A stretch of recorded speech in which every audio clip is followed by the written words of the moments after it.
थोडेफार टाइप्स आपण पाहू. एव्हरीवन, एन्व्हायरमेंट इंजिनिअरिंग बद्दल शिकवू इच्छिणाऱ्या प्रत्येक विद्यार्थ्याचं माझ्या चॅनलवरती स्वागत आहे. सो आज आपण पाहणार आहोत टाइप्स ऑफ इनटेक स्ट्रक्चर. मागच्या लेक्चरमध्ये आपण पाहिलं की इनटेक स्ट्रक्चर म्हणजे काय असतं, इनटेक स्ट्रक्चर कुठे नक्की बांधतात, त्याचे साईट सिलेक्शन क्रायटेरियाज काय काय आहेत आणि थोडेफार टाइप्स आपण पाहिले होते. फक्त सुरुवातच आपण केली होती. सो आज आपण पाहणार आहोत types of intake structure in detail. Okay, so माझ्या चॅनलला सबस्क्राईब करा जर तुम्हाला आणखीन एन्व्हायरमेंट इंजिनिअरिंग रिलेटेड टॉपिक्सवरती ऐकायचं असेल लेक्चर्स तर. So let's get started our today's lecture. So what we are going to learn is types of intake structures in detail. Okay, so हे आपण लास्ट टाइमच्या लेक्चरमध्ये पाहिलं होतं. थोडंसं आपण रिकॅप करूयात काय आपण पाहिलं होतं. इनटेक स्ट्रक्चरचे 3 वेगवेगळे क्लासिफिकेशन्स केलेले आहेत किंवा तुम्ही स्वतःहून करू शकता. हे क्लासिफिकेशन्स जे आहेत ते बेसिकली बेस्ड आहेत तुम्ही इनटेक स्ट्रक्चर कोणत्या टाईपच्या रिझर्वायरवरती किंवा वॉटर रिसोर्सवरती बिल्ड करताय किंवा कन्स्ट्रक्ट करताय. त्याच्यानंतर येतं according to the position of a intake structure. Position नक्की काय आहे, म्हणजे ते तुमच्या रिझर्वायरच्या वरती आहे, तुम्हाला ओपनली तुम्ही ते बघू शकता किंवा पाण्याच्या खाली बांधलेलं आहे. सो त्याच्यावरून तुमचे क्लासिफिकेशन जातात सबमर्ज इनटेक आणि एक्सपोज्ड इनटेक. ओके, लास्ट येतं ते according to the presence of water into tower. आता हे जे काही क्लासिफिकेशन्स आहेत ते तुम्हाला कोणत्या बुकमध्ये नाही दिसणार, कारण जे काही इन्फॉर्मेशन आहे त्याला मी बायफकेट करून आपल्याला समजण्यासाठी सोपं होईल या हिशोबानं मी हे तयार केलेलं आहे. ओके, सो पहिलं क्लासिफिकेशन येतं according to the type of sources. त्याच्यामध्ये मग तुमचं येतात river intake, reservoir intake, lake and then canal intake. Okay, according to the position of intake structure you will get submerged intake and then exposed intake. According to the presence of water in the tower, म्हणजे तुमच्या स्ट्रक्चरमध्ये पाणी आहे किंवा नाही आहे ह्याच्यावरून मग तुम्ही सिम्पली वेट इनटेक किंवा ड्राय इनटेक असं तुम्ही क्लासिफिकेशन करू शकता. ओके, आता हे जे काही क्लासिफिकेशन्स आहेत बेसिक क्लासिफिकेशन्स, ज्याच्यावरून मग तुम्ही नंतर तुमच्या सोर्सवरती कोणत्या प्रकारचं तुम्ही बिल्ड केलंय ते तुम्ही बघू शकता. तर सगळ्यात अगोदर आपण बघूयात हे जे बेसिक काही इनटेक स्ट्रक्चर्सचे क्लासिफिकेशन्स आहेत, submerge intake, exposed intake, wet आणि ड्राय, हे 4 आपण आजच्या लेक्चरमध्ये पूर्ण फोकस करतोय.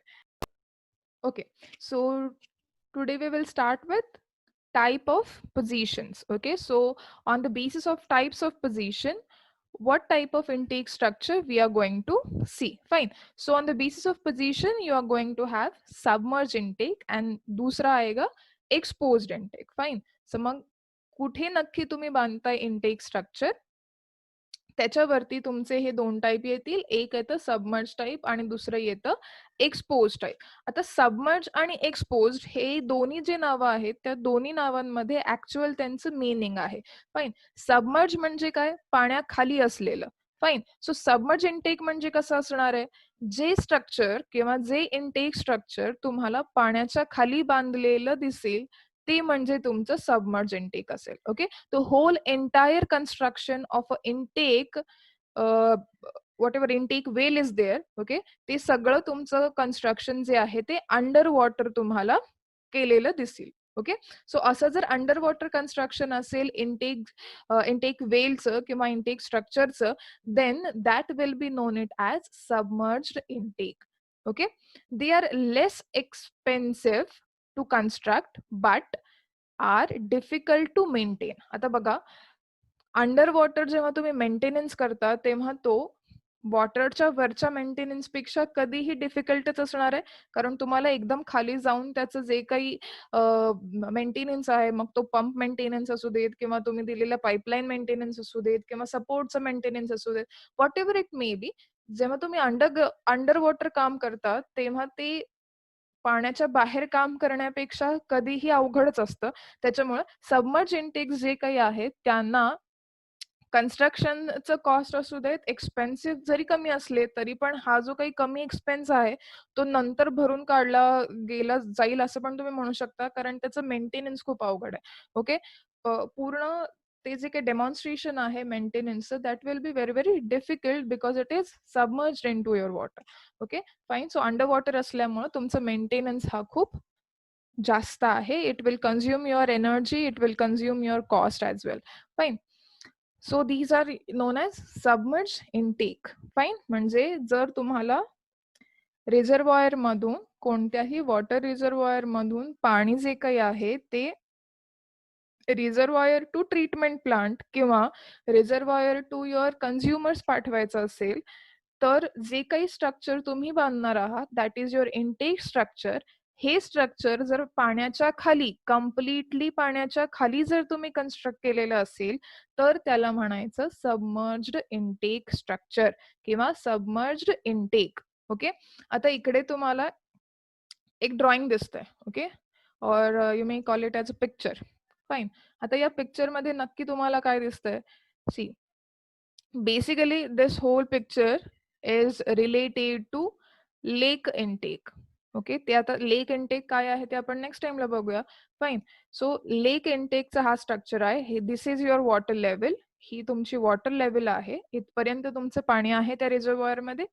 आणि हे जे काही तुम्हाला दिसतंय, see whatever I am drawing over here, हा चौकोन बॉक्स मध्ये.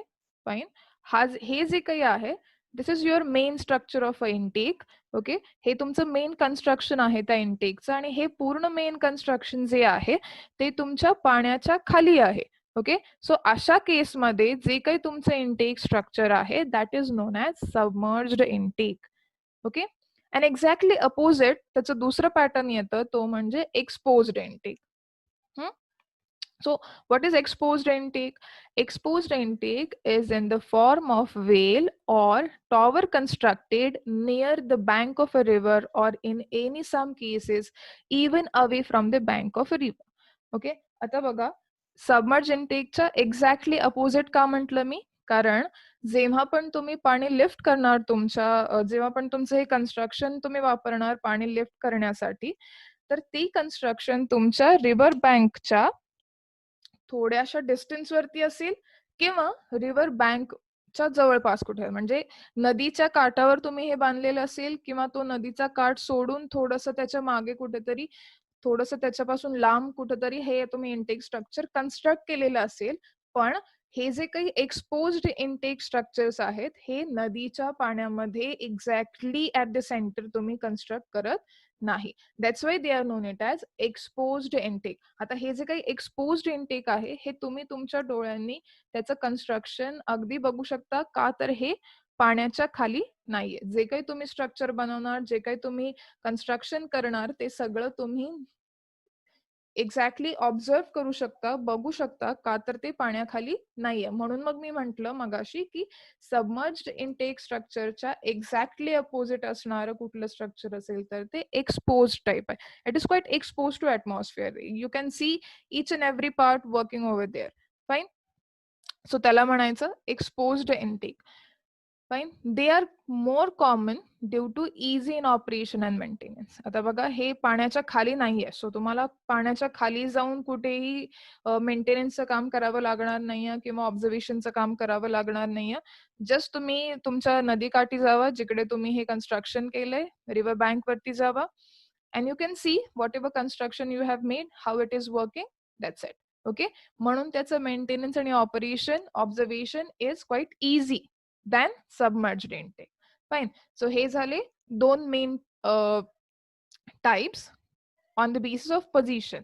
कुठे पोझिशन म्हणजे काय? रिव्हर बँक वरती आहे, रिझर्वॉयरच्या काठावरती आहे का एकदम रिझर्वॉयर मध्ये त्यांनी कन्स्ट्रक्ट केलेलं आहे. या दोन गोष्टीवरून सबमर्ज्ड आणि एक्सपोज्ड इनटेक हेचे दोन क्लासिफिकेशन्स पडले. Okay. I hope you understood what is submerged and what is exposed intake. Fine. So next we will see the next type is on the basis of presence of water in tower. Okay. अभी देखो कैसे है. Presence of water in construction भी कह सकते हैं आप. Presence of water in tower or in whatever construction you have made. आता हे असं का म्हटलं तर वेट इनटेक आणि ड्राय इनटेक आपल्याला बघायचं आहे. फाईन. सर, जर तुमच्या कन्स्ट्रक्शनमध्ये पाणी कन्व्हे करण्याच्या टाइमला कन्स्ट्रक्शनच्या आतमध्ये जर तुमचं पाणी येत असेल, जे काही तुम्ही इनटेक स्ट्रक्चर बनवलंय त्याचे वॉल्स, आतमधले वॉल्स जर पाण्याने भरलेले असतील किंवा भरले जात असतील ट्रॅव्हलिंगच्या टाइममध्ये किंवा कन्व्हेयन्सच्या टाइममध्ये, then that structure will be known at weight intake tower or weight intake structures. Okay, एकदम सिम्पल. आता या डायग्राम मध्ये तुमचं जे काही पाणी आहे ते पाणी एक ओपनिंग मधून आत घेतलंय. Okay, basically this diagram belongs to river intake. Okay, so इकडून तुमचं पाणी आतमध्ये आलंय आणि आतमध्ये आल्यानंतर तुम्ही असं कोणती सेपरेट पाईपलाईन तिला कनेक्ट करायला पाणीला कलेक्ट करायला वापरलेली नाहीये. सो हे जे काही आहे, every single wall whatever you have constructed over here, it is getting weight. Okay, so complete structure, तुमचं पूर्ण जे काही स्ट्रक्चर आहे, इनटेक स्ट्रक्चर आहे, ते पूर्ण तुमचं पाण्याने भरणार आहे. See, up to this level your water is going to be filled into your structure. Okay, पूर्ण तुमचं स्ट्रक्चर जे काही आहे ते पाण्याने भरणार आहे आणि म्हणून या टाईपला म्हटलंय वेट इनटेक स्ट्रक्चर. ओके, पाणी आतमध्ये असल्या कारणानं it will known it as weight intake structure. It consists of a concrete circular shell filled with water up to the reservoir level. Okay, तुम्ही ज्या लेवलला ते सेट केलंय तिथपर्यंत तुमचं जे काही पाणी आहे ते पूर्ण आतमध्ये भरून जाणार आहे आणि म्हणून याला म्हणायचंय वेट. फाईन. वेट म्हणजे ते ओलं होतंय, म्हणजे त्याच्यामध्ये आतमध्ये पाणी प्रत्येक तुमच्या कंपोनंटच्या कॉन्टॅक्टमध्ये येत आहे. That's why they have given the name it as wet intake structure. Okay, so आपण फक्त बेसिक बघतोय. So you can read this particular pointers afterwards. तुम्ही हे पॉइंटर्स जे काही आहेत ते नंतर सुद्धा वाचू शकता व्हिडिओ पॉज करून किंवा नोट डाऊन करते टाइम. ओके, पण आता आपण कन्सेप्ट बघतोय एक्झॅक्टली ह्याचं मीनिंग काय आहे वेट इनटेक स्ट्रक्चरचं. Fine, I hope you have understood what is the wet intake structure. परत एकदा सांगते, जेव्हा पण तुमच्या स्ट्रक्चरमध्ये पाणी येतंय, पाण्याने पूर्ण तुमचं स्ट्रक्चर फील होतंय during the process of conveyance, that type of structure will be known it as wet intake structure. Okay, आता ह्याचाच एक्झॅक्टली अपोजिट काय असणार आहे? वेट आहे, अपोजिट वर्ड काय असतो? ड्राय. ओके, सो जसं आपलं सबमर्ज इनटेकला अपोजिट होतं एक्सपोज्ड इनटेक, तसंच वेट इनटेकला अपोजिट असणार आहे dry intake. Okay, so what exactly dry intake is? The water is directly drawn into the withdrawal conduit without the gated entry ports. It has no water inside the tower if it is gates are closed. त्याचे gate जरी close झालेले असले, म्हणजे gates म्हणजे काय, जिथून तुमचं पाणी स्ट्रक्चर मध्ये आतमध्ये येणार आहे. ओके, आता हा इथून तुमचं पाणी आतमध्ये घेतलं जाईल. Okay, this particular pattern can be seen into reservoir intakes. Okay, so आता इकडून तुमचं जे काही पाणी आहे हे पाणी आतमध्ये आलंय. ओके, आता आतमध्ये आल्यानंतर तुमचं पूर्ण जे कन्स्ट्रक्शन आहे ते काही पाण्याने भरत नाहीये. तुम्ही काय केलंय ह्याच्यामध्ये ड्राय इनटेक स्ट्रक्चर मध्ये बिल्ड करत असताना तुम्ही एक स्पेसिफिक कंड्यूट म्हणजे एक स्पेसिफिक वे बनवलाय, एक स्पेसिफिक पाईपलाईन दिली असं म्हणा हवं तर. तुमचं जे काही पाणी गेट मधून आतमध्ये आलंय ते पाणी तुम्ही या कंड्यूट मधून एकत्र कलेक्ट करून पुढं मग तुम्ही ते विड्रॉ करताय ट्रीटमेंट प्लांटला म्हणा किंवा आणखीन कुठल्या जागेवरती. ओके, सो या केसमध्ये तुमच्या बाकीच्या कोणत्याही एरियाज मध्ये पाण्याचं कम्युनिकेशन नाही किंवा कॉन्टॅक्ट नाहीये. ओके, सो एकच कंड्यूट आहे जी तुमची फील होणार आहे पाण्याने आणि मग तीच पुढे कंटिन्यू करून तुमचं जे काही पाणी असेल ते पुढं ट्रीटमेंट प्लांटला फॉलो करणार आहे. Okay, so in this particular structure you will not have any I mean whatever your structure is there, that complete structure will not get filled with water. What is going to be filled is just the conduit. Okay, फक्त हे जे काही conduit आहे किंवा तुम्ही जो path दिलाय किंवा तुम्ही जी पाईपलाईन प्रोव्हाइड केली आहे सगळ्या गेटमधून पाणी एकत्र करून पुढं कॅरी ऑन करायला, तीच फक्त पाईपलाईन तुम्हाला पाण्याने भरलेली दिसेल. बाकीचं कोणतंही पोर्शन तुमच्या इनटेक स्ट्रक्चरचं पाण्याच्या कॉन्टॅक्टमध्ये येणार नाही. ओके, सो अशा टाईपला म्हणायचंय ड्राय इनटेक स्ट्रक्चर किंवा dry intake tower. Okay, so it is exactly opposite to your wet intake structure. Fine, so there are two different types: wet intake structure and dry intake structures. Fine, I hope you understood what is this wet intake and dry intake structures. Okay, so in today's lecture we have talked about submerged intake, exposed intake, dry intake and wet intake. Now in my next lecture we are going to see in detail what is river intake, what is canal intake, lake intake and then reservoir intake. Okay, so just stay tuned to my channel and please do like, share and subscribe to my channel to know more about or to get more details about environmental engineering, the design related to environmental engineering and all the aspects of environmental engineering. Thank you.